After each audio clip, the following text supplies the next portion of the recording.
What's going on, guys, and welcome back to the Edison Club podcast. I'm your host, Mike, joined tonight by my good friend and co-host, Ty from Behind the Dual Disc podcast. Hello, hello. And lately, we've really been talking about just how far we've come in life. A lot of things have changed for us. Honestly, especially in just like the last couple of years, I really feel like both Ty and myself have kind of really gotten a grasp of what life is really like, and kind of just how you shape your own destiny, and you're responsible for your own choices. So we're just going to kind of talk about how our lives have changed, and kind of how Yugioh has influenced that. Very quickly before we start, just want to give a quick shout out to our sponsor, Sage's Secret. Head on down to the description and the video description and follow the link. It's ruxin34.com. You can get your own Sage's Secret sleeve. So we've been playing Edison now since what, like 2021? Was that when we started? It was I believe it was 2021, 2022 early. It was right when we went to whatever year YCS Charlotte was. Because it was me, you, and Justin that had started playing. Yeah. I played a little bit before I got my deck together. But yeah, it was right around that time period. Yeah, somewhere. It was like late 2021, or maybe it was February of 2022. I think that's actually when it was, because you're right. Yeah, we were all sitting in like a little section of the YCS just playing Edison. And then eventually it gathered into like a crowd of like 20 some people just like watching us play Edison. I thought that was pretty cool. Yeah, it was. So for all the new listeners that we have, and if this is your first time listening to the show, I want to thank you in advance for being here and giving us a chance, checking us out. I guess let's kind of start and just briefly, I know that we've discussed this before on previous episodes. Let's just kind of briefly talk about the struggles of playing advanced format Yu-Gi-Oh! And at least for me, like, I think that a lot of the mentality that I had towards life in general kind of stemmed from the struggles with advanced. So let me just quickly summarize really quickly a lot of the struggles that I had. Like, I started playing Yu-Gi-Oh! In 2005, Playground, and I didn't really start playing competitively, I say that in air quotations, until like 2013. And even still, I wasn't really a competitive player.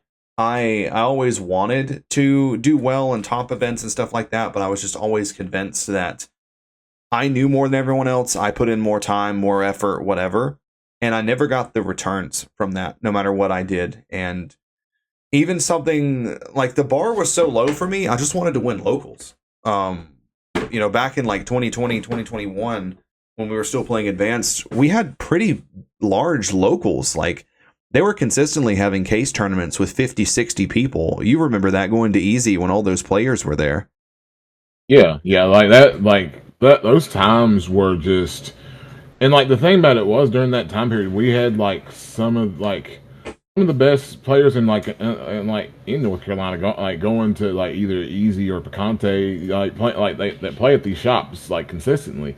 Exactly. Like, yeah, so we went there pretty consistently, and that laid the foundation, the building blocks for the channel. It started off as Dark Magical Gaming, focused around the Dark Magician deck, and I really put in, at least to what I thought at the time, was a lot of time, a lot of work, a lot of research into that deck, and just never really, I didn't expect to win a YCS, obviously, with the deck, but I felt with the time that I put into it and how well I knew it, that I should have been able to at least win or top locals a few times, and it was just very difficult. And I started to just get very upset with just the way the game had changed, and I would have these debates with people about how I felt like modern Yu-Gi-Oh! Was just way too many hand traps, and like looking at deck list, it's 25, and I remember I made a claim one time. I said, I'm pretty sure you can play any deck you want and play 25 hand traps,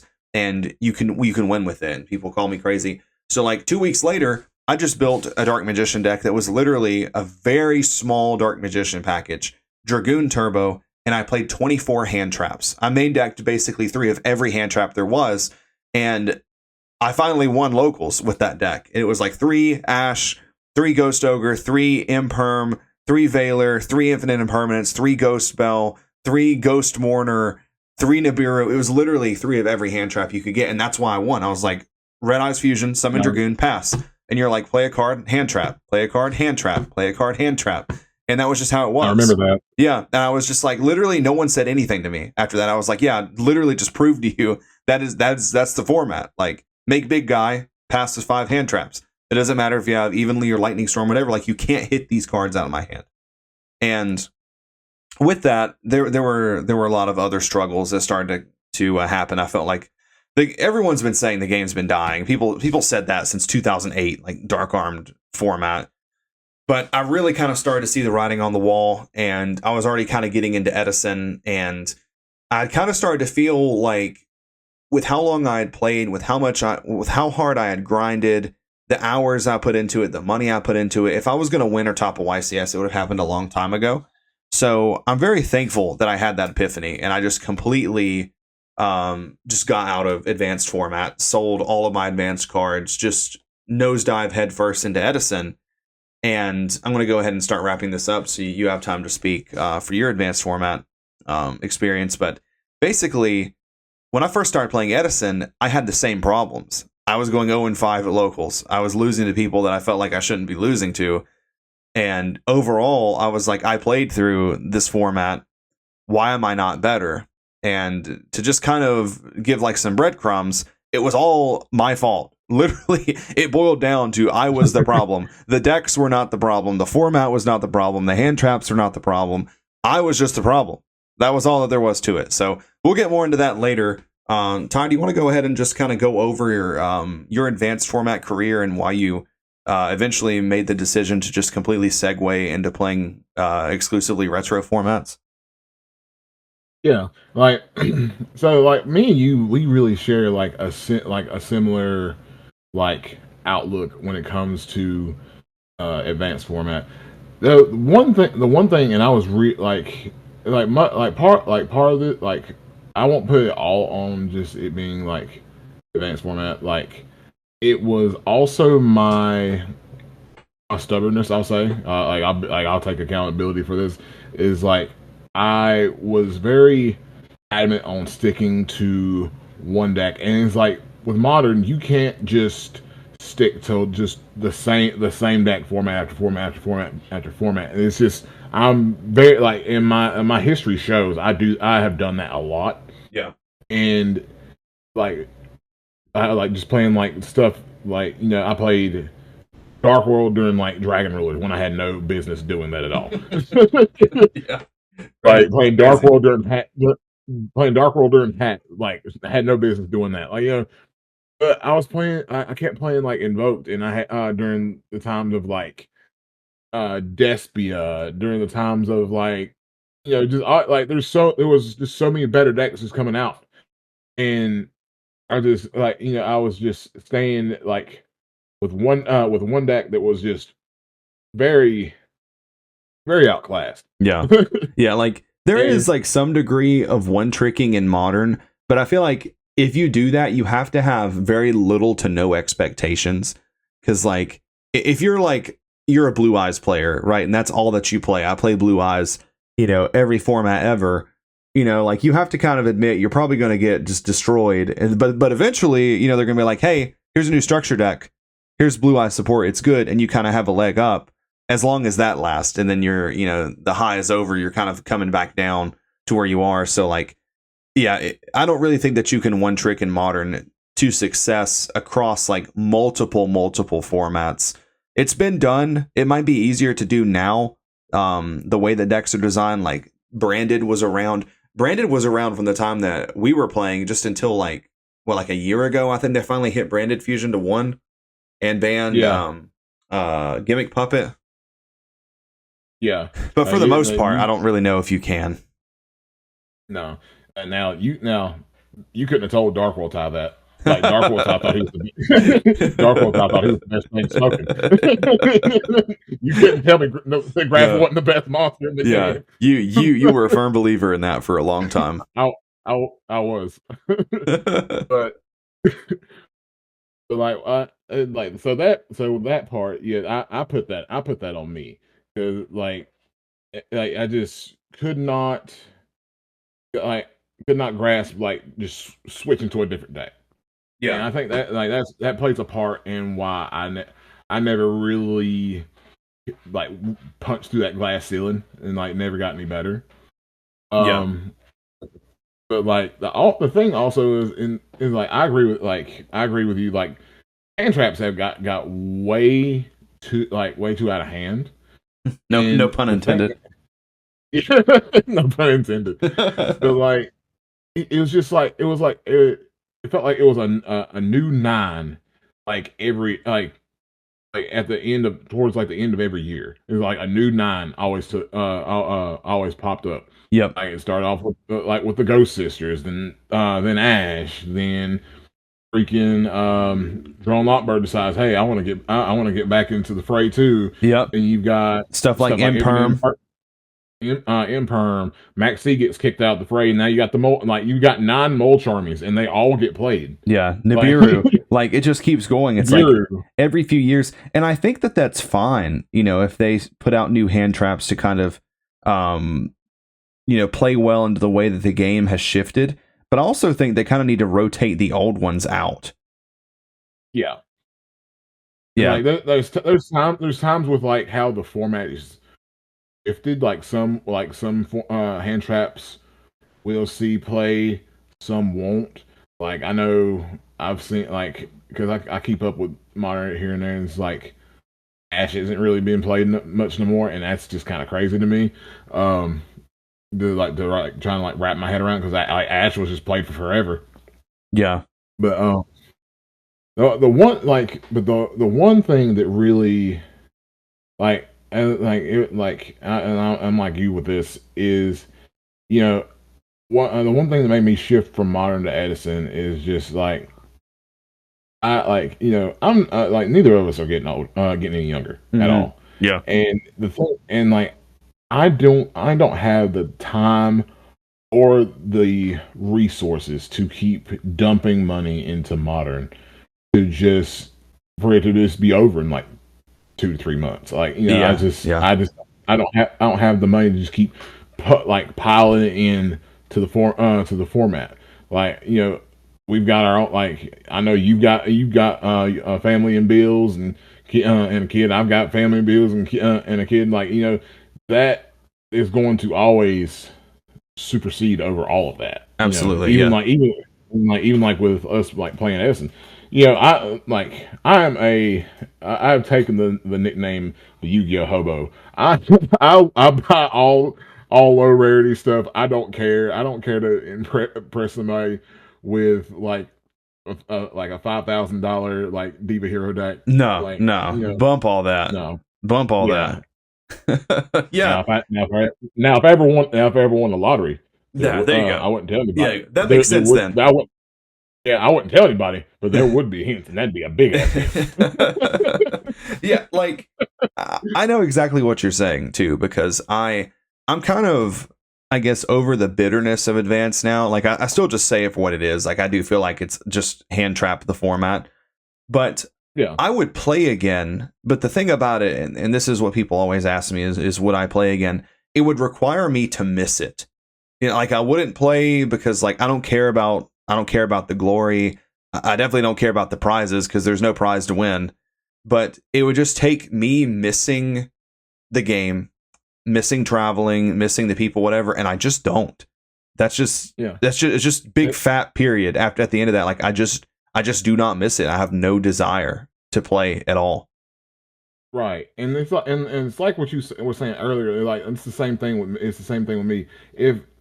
If I was going to have won one of these YCSs or nationals or anything like that, it would have already happened by now. So that was my other reason why I got out of Edison. But yeah, it's just like, and I've said this before in videos. I'm just like, what has really kept me in like playing Yu-Gi-Oh is just all the trips, the good memories that we all make. Like that, like I love the trips and like all the hilarious conversations and all the unhingedness more than the tournament. Don't get me wrong, the tournament, like when we went to Orlando, that Orlando was fun, but like all the little, like all the funny stuff that happened in Orlando Yeah. was meant more to me than the YCS. Exactly. And that's how you know, like, you're traveling with the people that you're supposed to be, because the funnest part of the event is just the people that you went with. Like, Exactly. like going, like, back to playing advanced, like going to regionals and stuff. Like, you go to a regional with your $1,000 deck probably, or somewhere close to it, because I know we all spent egregious amounts of money on Yu-Gi-Oh cards. And you go there Yeah. and you play like 8-9 rounds of Yu-Gi-Oh. You're there the whole day, and if you top, you get a $20 rubber playmat, and that's literally it. And you get like some kind of respect from people until the event's over, and then it's not real and it's just gone. And Don't forget about the air fryer. yeah, the air fryer. Hey, don't knock the air fryer. Oh, and I think you get like a deck box and dice now. Okay, so you get like $30 worth of product for winning this or topping this. And at the end of the day, like, it doesn't matter for anything, because then people would say, "Oh, well, a regional win or a top's not a top. Like, that's not real." So like you're right back to where you were. Then you're like, okay, well, I'll YCS grind, and I'll go to all these events, and then you top a YCS and you get a $20 rubber playmat. And you're right back to where you were. And it doesn't even matter if it's like, oh, that's actually worth $100. No one's giving you $100 for it. Those things are worthless. I remember when we went to YCS Charlotte that one year. I remember I interviewed a guy that made top 32. I was like, so you just got top 32 in YCS Charlotte. He's like, I was like, you feeling good? How's it feel? He's like, oh, I want to win a mat. Yeah, exactly. You played all day, traveled across the country to play in a win a mat. You won $20. And I think that's a problem, which that's something we've ranted about before with how bad the prize support is. But I guess it just goes to show you, like, what you get from it is not worth what you put into it. And a lot of it, it's like, it's the clout that you get. Like, people message you, want advice, the YouTube comments, the Discord messages and stuff like that. But like, there comes a point where you realize, like, that's just kind of all meaningless. Like, it doesn't matter if you have 1,000 fans, like, oh my God, I love you, you're my favorite player. Like, it doesn't matter if you don't have anything, like, if you don't have family, if you don't have friends, like, like John Deere 61 on YouTube's not going to come help you help you move a sofa on the weekend. Like, it's just not going to happen. Like, like, that's why the relationships that you form with people, your friends, like, that's just way more important. The relationship with your family, it's way more important than, Butt Liquor 42 and John Deere 61. And I mean, I have people in the comments of all these, like, supportive, like, I love all you guys, but like, we're only as friends as, like, as much as, like, the screen allows us to be, because, like, you don't live nearby me, we don't talk, stuff like that. So that was something that I had to kind of learn to grasp as well. Yeah, I've really started, and I kind of feel I feel silly because at 33, I'm just now getting to this point. I used to want to be recognized so hard, or in like these in these circles, like on Discords, and like I wanted to be I wanted recognition from like big name players and stuff like that. I wanted the clout and the glory so bad that, like, that's why, like, it was kind of, it's funny and sad. That was kind of like when we was playing Edison, like grinding Edison really hard back in 2023, and me and you were like, before Konami even like announced Ultimate Time Wizards, when me and you were like grinding super hard at all these IRL events. I was trying, that was one of my like motivations to do well, wasn't because I just wanted recognition and glory, and like that, like, now, like, the more I've thought about it, and like, me, you've had conversations about this, I don't care anymore. No, because the thing about it is, like, the people that are happy for you, that message you, that are proud of you, whatever, they're the same people that have been in your corner, when you were just winning a local, like, good job, man, like, you're doing a great job, like, and then the same people that hate you are still going to hate you. They're going to say you cheated, you stacked, you got lucky, whatever, haters gonna hate, you know. It's like cliche now, but like it's the truth. Yeah, I mean, they really are. They really are. Yeah. So that doesn't even matter, like, because you know, just the people, your family, your friends, and then like the people online that are just like genuinely nice, pleasant people, which I feel like for the most part, all of like the big name Edison players and content creators, they're just all really nice people. Like I haven't gotten left on red or, you know, into any kind of like confrontation with any of them. And I think that that's just because like a lot of the Edison players, the retro players are just older, more mature, you know, like we don't care about like the memes and the, you know, the shit posting and stuff that like a lot of the younger advanced players care about. Yeah. Yeah, there's only one Edison player I'm Oh god. God. I won't go into it. But yeah, there's one. Oh But God, yeah. Yeah, that guy, yeah. That's he knows who he is. I'm just gonna say I'm on your bumper. You know? Yeah, that guy, some of the stuff that he'd be saying, I was talking to Ty the other day, I was like, that man would totally be pro like pre-1865 time wizard format if he could. It's employment chickens and racial slurs to be saying. Exactly, and he does all the time, and I'm like, literally, and everyone knows it too. Like, I just, yeah, that's a whole rant. Like that guy, yeah. We'll move on from there, but he knows who he is. We'll move on from there. Yeah, won't say a name. Yeah, we won't. We don't really call people out on here, but yeah. No. Okay, so where were we at? That was a crazy segue, but yeah. So even okay, so we talked about advanced format struggle and how we just felt all that, and the returns weren't there, and you keep investing, and most hobbies are money pits anyway. It doesn't really matter what it is, but at least to some extent, like. If your thing is like you like to fix up like classic cars, right? And you put 200 grand into a car that's only worth $10,000, right? Just purely as an example, you have the enjoyment of like driving that car. People see you, they talk to you, they ask you what, blah, blah, blah. But with Yugioh, if you're not good, none of that matters. It doesn't matter if you have, you know, a goat deck that has 3 SJC Steins in it, you know, and you spent 100 grand on your deck. Like you have to be good, you know, for that to kind of mean something, especially in the advanced realm.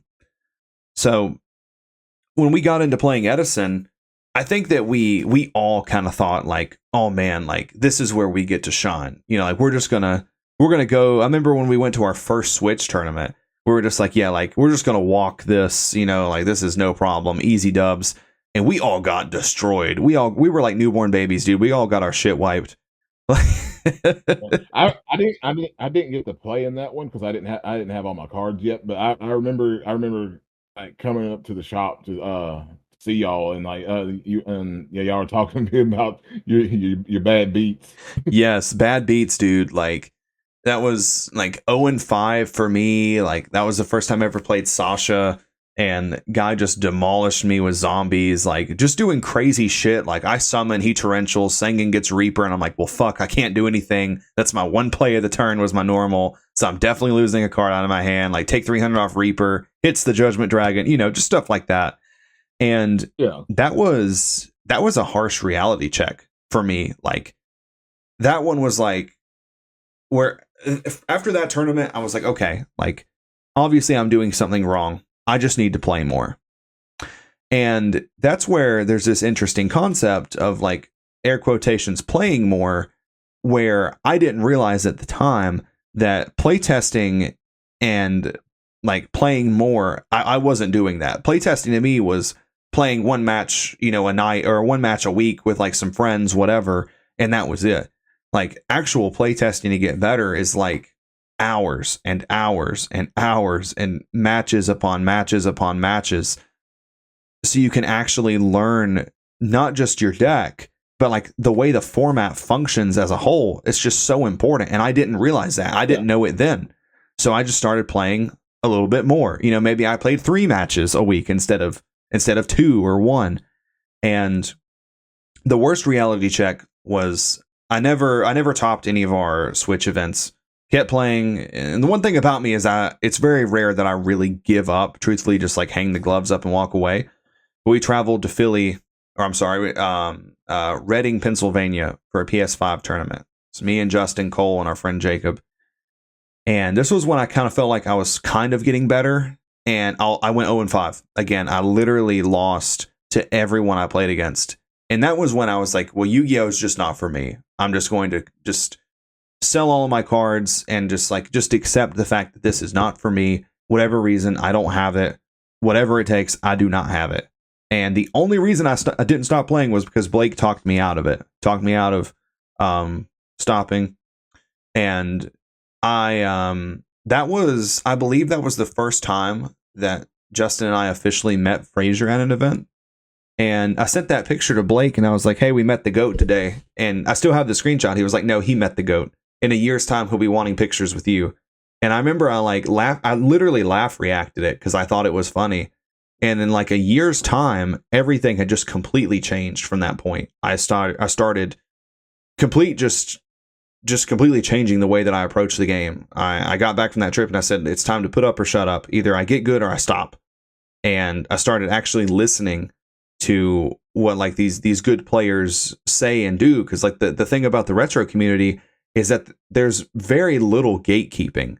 Players are just very outspoken with how they feel about the format, how they feel you should play, the deck choices you should make. I went back and I've listened to episodes of podcasts. I've listened to episodes of podcasts several times over, watched the same videos, absorbed the information, and little by little, I just climbed my way up. And now I realize, like, if I wanted to go back and revisit advanced format, I very easily could because I know what it takes. And it would be like another job. I don't know that I can actually balance it, but the fundamental building blocks that I built everything I thought I knew about Yu-Gi-Oh on, they were just wrong. And foundation was just crumbling, falling apart. And once I started to rebuild it, that was when I really kind of started to understand the game at a much deeper level. Yeah, there was a lot of lessons, but both me and you really had to really just learn for the first time, like because Yeah, like absolutely. I go back to the episode Frazier's I'm Nerd Pod episode he did with Scott Page. Shout out to Frazier, by the way. And in that episode, and like we've talked about this same part before, where you're in there's areas in like all around the world, where they're just you've got your best player in town, and like on like a national level or like global scale, he's like a two or a three, but like to y'all, he's like a god, and it's just like you don't really have like a real person, a real a real like goat of the game guiding you. So you're just you're kind of like skill capped to a degree, Yeah. and it's just like and if you, especially if you don't get out, if you're not able to get out, if you don't ever do any research, you're never going to get any better. Yeah. And like that was the thing. We like once we started like learning more, especially when we started like jumping into like Discord, because I know at first like we weren't really in like the Discord servers when we first started S, and we were just doing like it was just all IRL. Yeah. Mm-hmm. And like just learning from different players, like here, like getting in these discussion servers, like just watching replays. Like I'll be honest, like when the year when we went to nationals, when it was in Raleigh, I grind I grinded Edison so hard that whole year. My wife was mad. Yeah, I can imagine. Yeah, like that's definitely like even with Edison, like there's definitely a degree like it pulls you away from your family and your other hobbies and stuff like that. But that's that's just kind of part of that. Part of the grind, all that stuff, and I think that truthfully too, like the lessons that we learned from Edison and what everything that we took from that, it kind of helped us improve our lives. Because the biggest thing for me, and I mentioned this earlier in this episode, was like, I always thought I didn't have the luck to play advanced format or to play Yu-Gi-Oh in general.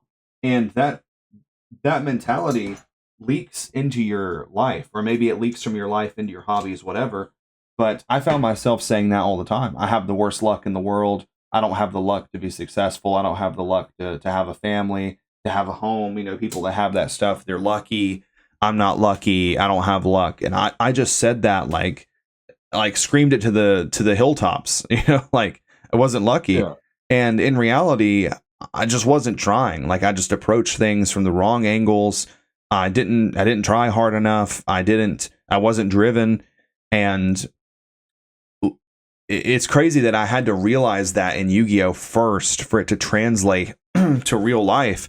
But I'm really glad that it did, because if I didn't realize that through the game, I may not have ever come to that realization in person for my life. Like one of my favorite quotes comes from Bob Ross, and the Bob Ross stuff is a whole side rant, because like every time you see people quote Bob Ross, it's always like, oh, haha, happy little accidents, you know. And like one of the best quotes that he said was that talent is a pursued interest. Anything that you're willing to practice, you can learn. And that's just kind of become my life motto. Like if there's something I say I can't do that, I just hear that. And I'm like, if I practice and I grind and I research and I talk to people and I get better, anyone can literally do anything. Like it's not like this isn't for me. This isn't for me. It is for you if you want it to be. And I'm very thankful for that quote and like the influence that he had on people. And Yu-Gi-Oh got me to where I am in life right now. I'm very thankful for it. Yeah, and it's the same. It's the same for me. Like I this is another conversation we've had off camera. It's like, like how with the job I have now, like I've been progressively just like advancing. Yes. Like, more and more. It's been at a very fast pace. And like the thing what I did, all the effort I took and like I was putting into Edison and studying the format, just play testing for hours and hours with gaming. I just took that same drive and motivation and just applied it to that. And like it's done. You've seen it's done wonders for my career. Yes, absolutely. And like the thing, other things also that I've learned is just when it I was like you in this perspective is just like with like just seeing everybody else topping these tournaments, winning these tournaments. It's just like, well, damn, when is that going to happen for me? I have the worst luck in the world. Yeah. And, I've learned that comparison is a thief that'll steal happiness, and that can be said for Yu-Gi-Oh. That can be said for life. Yes, that's 100%. Like you see, like because social media is the easiest form to to have you in that mindset, because like you'll see X person holding up a giant card from an Ultimate Time Wizard. You'll see you see all kinds of different things. It's like, damn, when's that gonna happen for me? It's like you have to be look at what you've accomplished, and and you have to be appreciative of what you have accomplished. Like, yeah, like you topped the Ultimate Time Wizard. I haven't got that far, but I did get to. We had the BBG 5K, and I got top 16 in that. Yeah. I got like a bunch of tops around North Carolina and whatnot. I'm proud of those. You absolutely should be. And like that, and I'm completely fine with that. Now, if I look up and top or win RBT, cool. But I'm not gonna sit around. I'm not gonna sit around and sulk and be like, oh, woe was me. But I'll be I'll be very appreciative if I ever win one. But you know, if I top like if I don't top an RBT, but I top or win the next 5 Switch tournaments that we have, like that's cool. Yeah, yeah, yeah. And I have to take a second to just say, like, I'm super proud of Ty and where he is in his life. We both grew up in a small town, Mount Airy, North Carolina. It's a tourist town. Andy Griffith, there's nothing here. There's like no real opportunities. Like most of the jobs there are just gate kept people that have businesses through generational wealth, and you're at the bottom, you know, like the person at the top. And this is kind of getting into politics, which I don't talk about on here, but you know, the guy up top that owns a business is bringing home millions. Meanwhile, you're getting paid $7.25 an hour. You know, can barely, you're like putting gas on your credit card to get to your job. That's how most jobs in Mount Airy are. So most people that live there, like me and you, we just kind of wandered around aimlessly from job to job. And, you know, getting a job somewhere else that paid 50 cents more was a big deal. Like that felt like a huge leap. Yeah.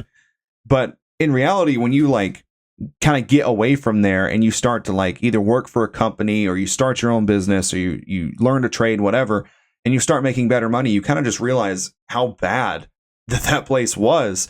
And also too, like they just don't respect you. Like I don't know that you or I ever worked anywhere back then that respected us, that cared. Like most of the promotions got handed out to people. Like it's not what you know, it's who you know kind of thing. Yeah. And you know, when you started working where you're employed now, you started grinding and you've just been on a steady incline ever since you started working there. And I think that that's awesome. I think that that is something that has really pushed you to the next level, like to help you like achieve like your maximum goal as a person. Like just having people that appreciate you, that see your hard work, that acknowledge it, that say, you know, here's a raise, you know, here's this, like, here's this promotion, like that feels good and it makes you want to do more. And then, you know, that also kind of translates into the rest of your life. Like I got a promotion, I got another promotion, I got a raise. Now it's like, you know, I can do anything I want if I work hard for it.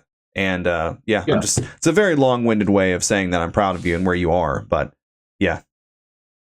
Thank you. That means a lot to me. I appreciate it. Then one other thing that I have learned through like Yugioh, and it's like just like and like I've translated towards life, is accountability. Yes. I struggled so hard like with like losses. Like when I would lose matches, especially during like that first season of War League, because I started off hot and then I just kept like I knew I was misplaying, but I wouldn't take accountability for it, and I was just like, oh, they just luck sacked me out of the world and blah blah blah, just typical salt fest, you know what I mean? Yeah. And I had to learn that I had to be accountable like for my losses, and like that also I had to like apply that to my personal life as well. Being accountable like for like stuff with like my family, just being accountable for like how I treat people, like how like being accountable for how I just like with my friends, stuff like that, and like that was probably my biggest, and I'll be completely honest, that was my biggest adult pill I ever had to swallow. Yeah. Yeah, man. Accountability is such a big factor in life. I have someone that's a very close friend, and I won't mention who they are, but they've kind of had some stormy seasons of life for a long time. And something that I always try to get them to realize is they do not take accountability for anything. Everything is always, Tom, Dick, or Harry's fault, like the sky's falling down, like I didn't do anything to cause it kind of thing. And I'll tell you who it is after we end the episode, but you probably have a pretty good idea. And, like until you learn to take accountability and do some reflection and realize like, if you're losing every job you have, like if people don't like you anywhere you go, like there's probably a common denominator in there somewhere, and it's probably you. and you need to Right. do some reflection and figure out like, what am I doing that's causing this? Because obviously, like, you can have like streaks of quote unquote bad luck, which I don't think exist, but like if it just keeps happening over and over and through the years, like it's time to admit that you're the problem. Yeah. It can only be somebody else's fault for so long. Exactly. And people really fail to understand that and grasp that concept. So I think that was a really good conversation about Yu-Gi-Oh and how it translates into life, and I hope that helps some people that are hearing this for the first time. We have about 20 minutes left, so we're just going to kind of freestyle the last 20 minutes, but I do want to have a vocal discussion about something we talked about earlier. I was hanging out with my cousin, Evan, my lifetime best friend, and he asked me, he was like, do you think that Pot of Greed could get unbanned, or do you think that it would ruin the game? And I thought about it for a second. I looked at him and I said, I literally think it would change nothing about advanced format. People would play it, but I think that it literally does not change anything about the way the game is played. The best decks still generate, a lot of advantage just off their own engine. It would be like deck does combo, ends on +5, plays greed to try to draw 2 more hand traps. But at that point, like if they got to full combo, you had no hand traps, you probably just lost anyway. Like there's so many cards. I'm going to go pull up the list right now as well, that I feel like Pot of Greed will come back before, and most of them are like, honest to goodness, like every link monster that's banned. Yeah, like with the it's so funny how Yu-Gi-Oh got like was structured, like as time went on. It just like it like all like a grand majority for a while. It just seemed like all the cards that would get banned were just something out of the extra deck. Yes. Yeah. Yeah, like I think that there has literally been a link monster banned like every ban list since they came out. Like one gets banned every ban list. And like I think this goes back in the day. I like when I really started seeing it is like when like during like the synchro era, like when we started seeing like stuff like Dark Strike Fighter literally go from like 3 to nothing, and just it just a trick like just kept trickling down. I noticed from that point just on, it was just like it like Konami was on the extra decks bumper. Yeah. Like just looking at the ban list here right now, like all of these link monsters, like I have like PTSD from literally every single one of these. And it makes me wonder, what were they thinking when they designed all of these? Like, Pot of Greed could easily get unbanned before literally any of these. Like, Union Carrier card was stupid. Gumblar Dragon, we all know what that card did. Super Heavy Scarecrow didn't last no time. Like, and it just keeps going. As much as I love Verte Anaconda, that card was poorly designed. It sold. As much as I love Noble Knights, that card was poorly designed, and it just keeps going. Halka Fibrax, Link Ross. Who designed Link Ross and said this is a good design for fair gameplay? Like, that card was stupid. Like Crystron Halki Fibrax literally got so many cards banned. And some of them are still banned because of it. Like Glow Up Bulb. Yeah. Glow Up Bulb. There's so many different tuners that just got banned just because of that one singular monster. It is insane. Yeah, they had people at the point where like hand traps were oppressive because they were hand traps, but they were also just tuners. So your deck randomly can just make Halka Fibrax for no reason. Like summon Effect Veiler, make Halka Fibrax. And that leaks down into like synchros and XYZs as well. Like a lot of these synchros and XYZs are also like crazy broken. Like how do these even exist? Right. So is it like the like stuff like Nightmare Goblin, like Appaloosa. I think Appaloosa is probably like out of everything. I think Appaloosa was probably the most tame. Yeah, and that's saying a lot because that card's crazy. Yeah, that card's insane. Don't get it twisted, but I think that was probably the most tame extra deck hit that they had out of Link monsters. Yeah, and like the spell cards that are banned, man, like they're spell cards that have been banned for forever, like since the start of the game, like Forceful Sentry, Painful Choice, like all these cards, like Pot of Greed would 100% come back before Painful Choice. Like that card's crazy. Or Dimension Fusion, Delinquent Duo, Confiscation, like all of those cards. Like, I don't know, like you imagine like the first thing you do is you like play Pot of Greed and then your opponent immediately at res is like droll and you just pass and the game is over. Because I feel like that's what would happen a lot. So I don't think that greed is like the doom and gloom. It would ruin the game. I don't think that it would even make a dent in the way people deck build. Like people already played the same 25 hand traps in every deck. Might as well play the one Pot of Greed and make it 26. Right, and it's just like, and this is like the old man Yu-Gi-Oh in me comes out every time I say this. It's like they could put like Change of Heart and Snatch Steal are both legal right now. Yep. They could put those cards to 3 tomorrow. Does nothing. Yeah, it doesn't change anything. It will not put a glimmer of change in the game at all. Yep. And the thing, and like you said, it's like what Pot could come back and it'd be completely fine. And literally, it's like Pot droll. Okay, your turn's over. Like there's just and like I said, like if you play like a crazy high ceiling combo deck and you draw your 2-card combo that ends on whatever it ends on, probably like 5 interruptions. If you got that far, it means they had no hand traps. And if greed draws you 2 hand traps, there's no way they're not just scooping at that field anyway. Right. Now, will this card actually come back? Probably never, because there's no way for Konami to actually make money off of it. We've already seen that they don't even care about any of like the retro formats or anything anyway. But, you know the way that this card would get unbanned if they made an archetype based around it. Yeah. I do think it's funny. They'll give us a Pot of Greed giant card for the Ultimate Time Wizard, but they won't unban it. That's just kind of crazy. Yeah.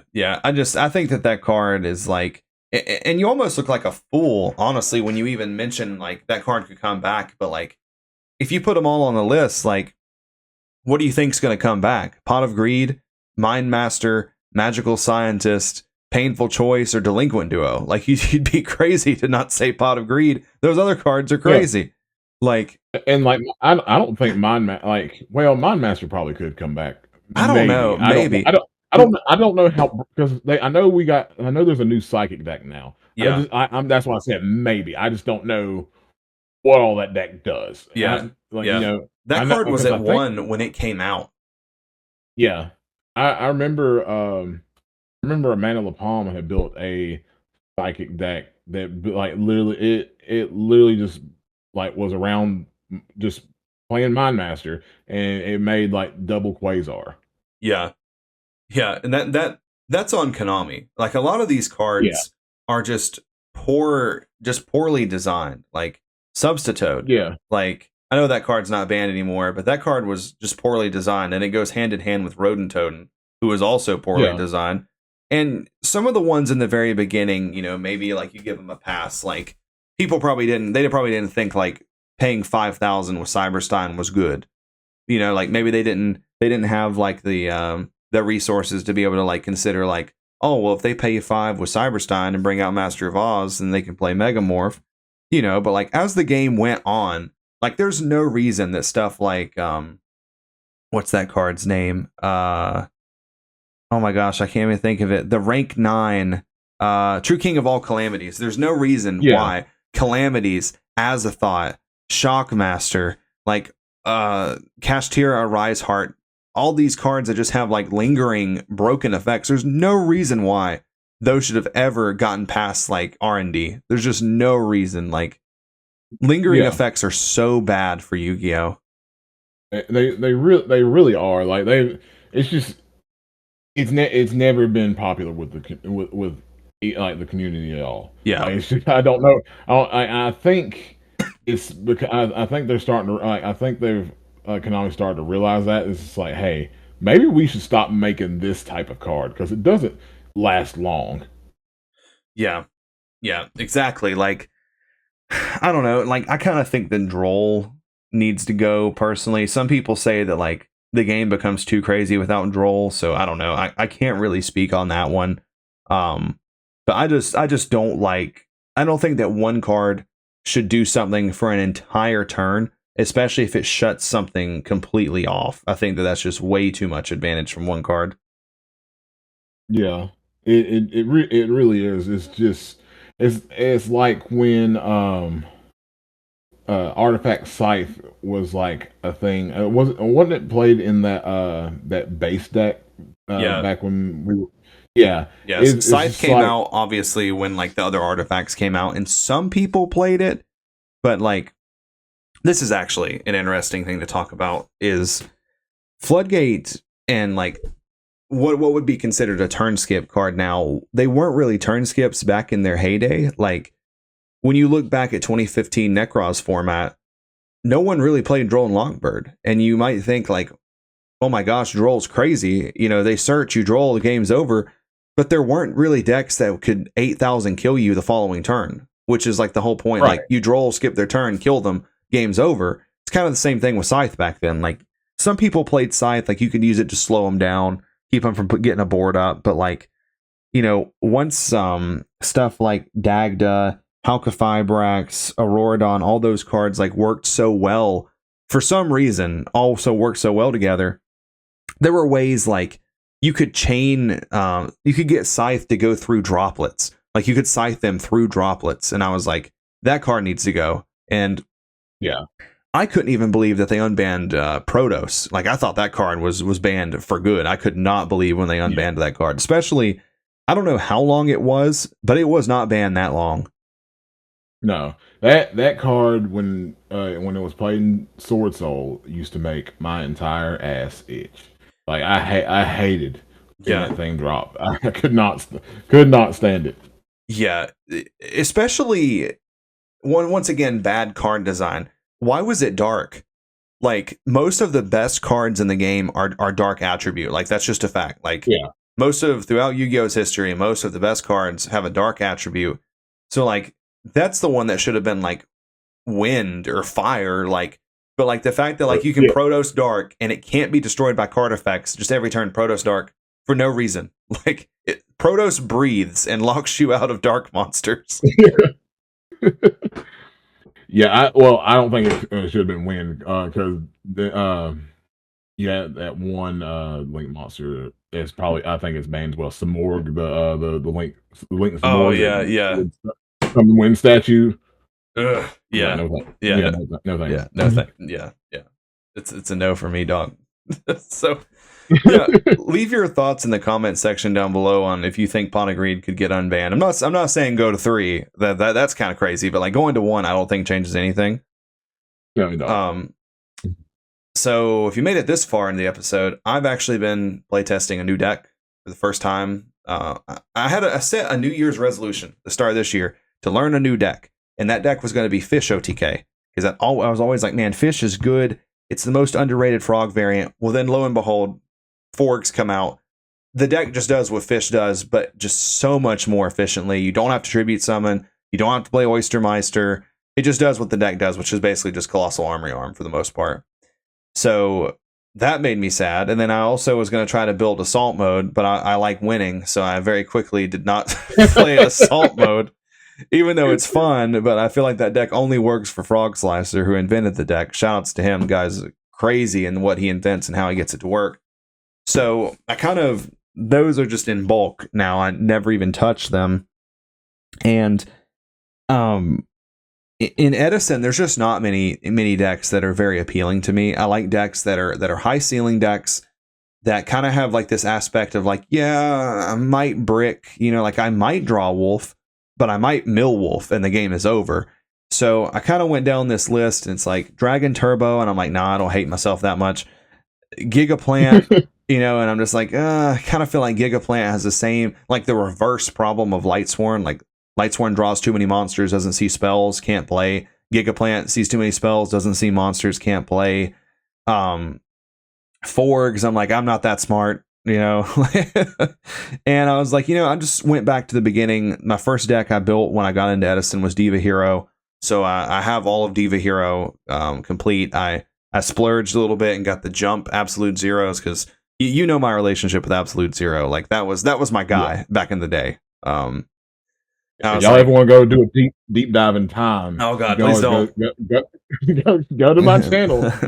You'll find old videos of old Mikey here. Please don't. Doing his jump absolute zeros. Yes, I had them, and I actually just told the story to my wife, and I'll just speed run this very quickly. Those cards were like $50 a piece, a jump card, and I managed to trade for one. So I play like Diva Hero back in like 2010 with one, which is impossible. I get lucky and I find the magazine at a local bookstore, so I have two. And then the owner of the old card shop had one that had like a little crease in it and gave me, so I had three. And I had those from like 2010 up to like 2016, and I left them in a binder that I sold alongside my Dark Magician of Chaos that was from a friend, which I've told that story before. Left them on the back page of a binder and sold them to somebody, and literally messaged that vendor on Facebook on the way home, and they left me on red. They never got back to me. And it was kind of like a full circle moment buying them, especially like they're so cheap now. They're like basically worthless, but it's literally the only deck in Edison outside of Lightsworn that I have any interest in whatsoever. It's like, it's nostalgic. Stratos, Mali, all those cards, some of the best cards ever printed ever. And it's nice too, because like at this point with Lightsworn, I can't really play Lightsworn for fun. That's like my hyper competitive deck that I've labbed, that I know how to side, I know how to play. I don't really learn much whenever I play Lightsworn anymore, and that kind of makes me less motivated to like play test with it.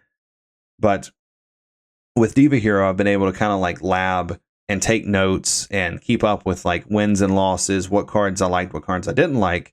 And that's just a good feeling, because now 4 years into playing Lightsworn, all the lessons I've learned, I know how to shortcut things much more efficiently now, to kind of like streamline my Diva Hero experience than I would, say, 4 years ago. Right. So, yeah. So like what, like with Diva Hero, like what am I trying to say here?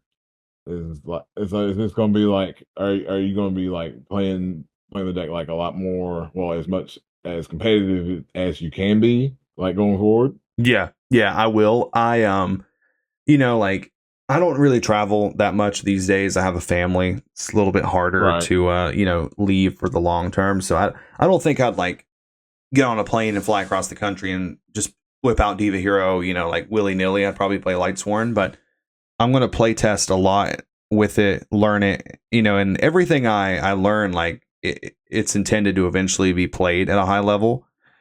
And something that I love approaching Yu-Gi-Oh from this angle, and we'll end on this note, is some of the greatest innovations through the game came from people that weren't afraid to go out of the comfort zone and go away from what was considered to be like the standard, this list is the best, these are the cards you have to play. And I'm always just completely indifferent toward that. Like, I don't think it's correct. Like, there are just a few things, like, and maybe the more I play Diva Hero, maybe the more that I'll start to see that I'm wrong. Like, I don't really like Bottomless Trap Hole as a card, just in general in the game. I've never really liked that card. Like, and what I noticed was when I'd play Diva Hero and I'd go second. Me and you had this discussion the other day. Every card in your whole deck is a normal summon. That's not like Infernal Prodigy. Every card says normal summon, all of them. And when I draw that, I draw a normal, and then I draw something like Bottomless on top of it. Now my going second hand is just so much weaker, because like if they already have Shura, they can just walk me with just this one Shura. They never even have to summon something else. Or in situations where you get into like the mid game and you need to start drawing your Miracle Fusions, you need to start drawing Dark Armed, you need to start drawing Return, and you're just drawing Bottomless, Trap Dust Shoot, cards that just, they were meant to serve their purpose, 7 turns ago. And so my list is very early. It's very it's in its infancy. Very green, but if a true hero looked at my list, he'd probably fly from Korea here and just like smack the shit out of me and then get on a plane and fly right back. But it's just so different. Like, I've been on double spine Gilman, and that's like a whole discussion for another episode. But I don't like the idea of drawing spine Gilman and then all three divas not doing anything by themselves anymore. Like that makes diva now require malicious to do anything, and I guess that comes from so many years of just having multiple wolves in my hand. Like if I draw a double spine Gilman, at least that card can be normal summoned. Like that's a one up from Wolf. Like at least this is a water. I can normal summon it. He can attack. But if I draw one, I have the Who battle oxes? Exactly. Like at least if I have that, like if I have one, at least my divas in deck still do something. Because like sometimes just being able to burst out a level 5 synchro is really important. So like I play those. Like I don't play bottomless. I don't play trap dust shoot. I've went on whole rants about trap dust shoot and why I don't think like that card is that great in a lot of decks that people think it is good in. And like it sounds really good when you go first and you're like Stratos search guy, set trap dust shoot, but then like the reverse happens and it's kind of like what I talked about, the bottomless duality. It's like you go second, now your deck only can normal summon, so if you get stopped, you probably lose, and you have dust shoot. Like it doesn't matter what they have in their hand. Like you're not flipping dust shoot at this point anymore to see what cards are in their hand when they play value. Their deck list. Every deck is the same 39 cards. Like you're not even doing it to gain information. Like, so I'm just I deck build very differently. I think about the game very differently. I think of being able to go first and play without interruption. And I've said this about Lightsworn a lot. That is gift enough for me. I don't care. Like in my Lightsworn deck, like I main deck Cyber Dragons, I main deck MST. If I go first and I draw MST double Cyber Dragon, it is what it is. Like the other three cards, if they weren't playable, it is what it is. Because when I don't go first and I lose the dice roll, that hand is very good. So it's like just that duality, just back and forth. So a lot of testing, a lot of notes. I have a brand new notebook. I have a Lightsworn notebook, like a composition book that's literally filled full from front to back. And it looks like, I don't know, like a serial killer's diary or something. It's like shit just wrote everywhere in it. Notes from tournaments from 3 years ago that I wrote down things, and I bought a brand new one for Diva Hero. So I don't approach anything with the mentality of only giving 10%. I'm going to give 100% and learn the deck, lab the deck, and just kind of see where I'm at here in a few months with it. Yeah, I'm a firm believer of playing Diva Hero, and like I've said before, off camera, like if you need any help or advice, I'm here 110%. I appreciate that, especially from a true sidekick here, Diva Hero expert. All right, guys. I'm sorry. Go ahead. Finish what you're saying. Well, I was gonna say I'm more like a true hero beyond, because Tango has oh yeah true. All right, guys, I think that's about all we have for you on this one. We do accept fan mail. The email is theEdisonClubFanmail@gmail.com. Send us a listener letter or just some comments. We like to read them on the show. It's always a good time. Any kind of questions, comments, concerns that you have. Well, that's about all we have for you guys tonight. Thank you guys for listening. This is Mike and Ty from the Edison Club, signing out. Until the next one. Hamster Ryko Caius, Hamster Ryko Caius. I go check the pairings, I'm like, don't know who this guy is. Hamster Ryko Caius, Hamster Ryko Caius. 2-0 every round, man, and I ain't even trying. It's just Hamster Ryko Caius, Hamster Ryko Caius, Hamster Ryko Caius.